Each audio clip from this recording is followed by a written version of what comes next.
Ahmad ibn Fadlan.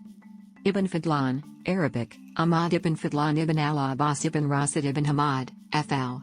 921–22, was a 10th century Arab Muslim traveler, famous for his account of his travels as a member of an embassy of the Abbasid Caliph of Baghdad to the king of the Volga Bulgars, known as his Risala, account or journal.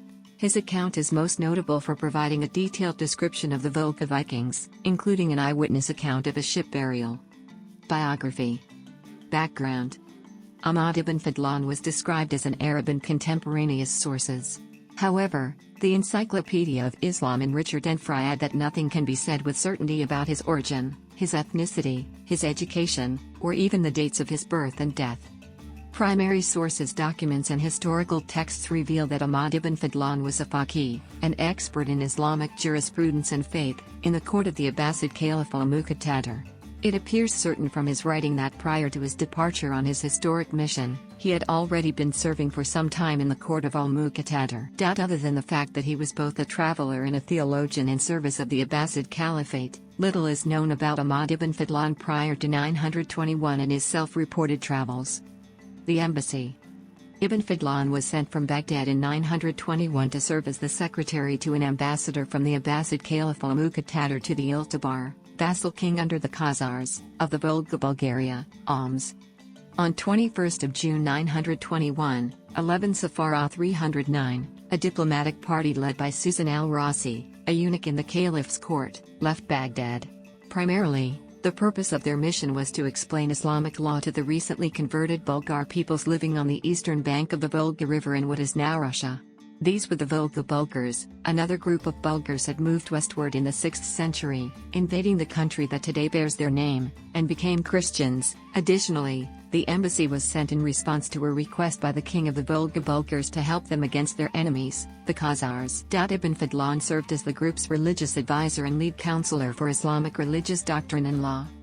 Ahmad ibn Fadlan and the diplomatic party utilized established caravan routes toward Bukhara, now part of Uzbekistan, but instead of following that route all the way to the east, they turned northward in what is now northeastern Iran.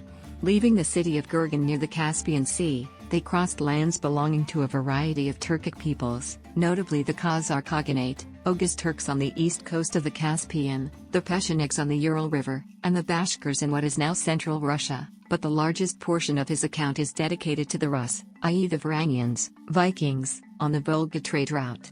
All told, the delegation covered some 4,000 kilometers, 2,500 miles. Ibn Fadlan's envoy reached the Volga Bulgar capital on 12 May 922, 12 Muharram 310. When they arrived, Ibn Fadlan read aloud a letter from the Caliph to the Bulgar Khan, and presented him with gifts from the Caliphate. At the meeting with the Bulgar ruler, Ibn Fadlan delivered the Caliph's letter, but was criticized for not bringing with him the promised money from the Caliph to build a fortress as defense against enemies of the Bulgars. Ethnographic Writing. Manuscript tradition. For a long time, only an incomplete version of the account was known, transmitted as quotations in the Geographical Dictionary of Yakut, under the headings Atil, Bashkirt, Bulgar, Khazar, Kharizm, Rus, published in 1823 by Christian Martin Fraun. Only in 1923 was a manuscript discovered by Zeki Validi Togan in the Istan Quds Museum, Mashhad, Iran.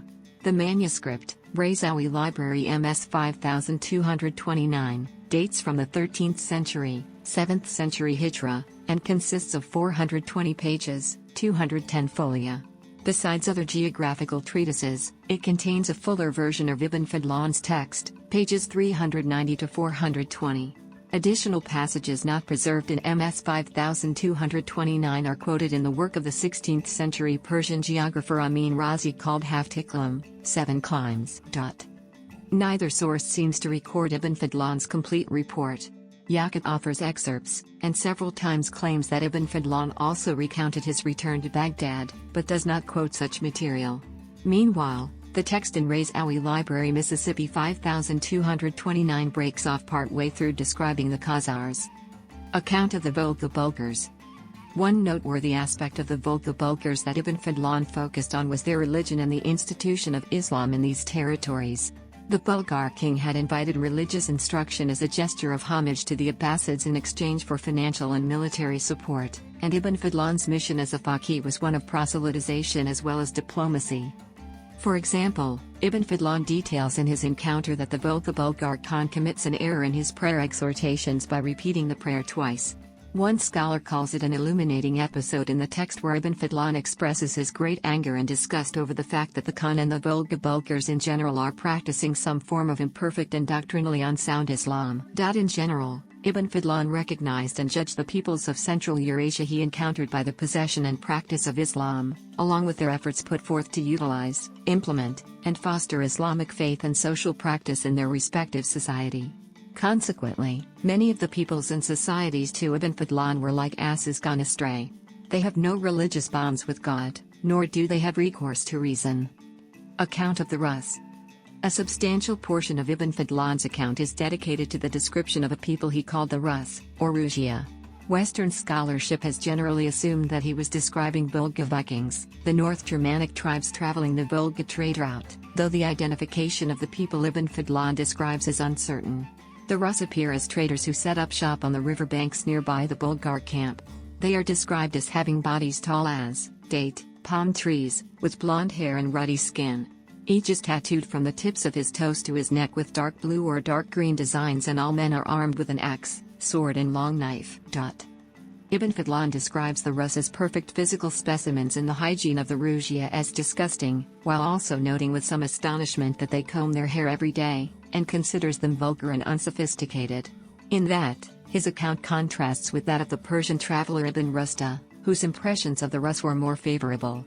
He also describes in great detail the funeral of one of their chieftains, a ship burial involving rape and human sacrifice. Some scholars believe that it took place in the modern Balamur complex. Additions and translations. In chronological order. Appearances in popular culture. Ibn Fadlan is a major character in Michael Crichton's 1976 novel Eaters of the Dead, which draws heavily in its opening passages on Ibn Fadlan's writing. Correspondingly, Ibn Fadlan is a character in the 1999 film adaptation of the novel, The 13th Warrior, played by Antonio Banderas. Ibn Fadlan's journey is also the subject of the 2007 Syrian TV series Sakf al-Alam. 2007 Syrian